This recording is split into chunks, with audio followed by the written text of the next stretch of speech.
हजरात खुदा के हुजूर में आसमान की तरफ आंखें को उठाकर ये दुआ की कि आसमान बंद हो जाए और मींह ना बरसे। ये एक जमीन पर बरसने की वजह से है। उसने कहा और आसमान ने मींह नहीं बरसाया।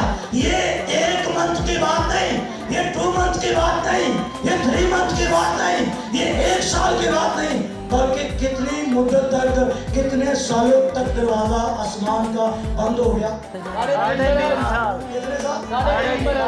उसके दुआ करने से।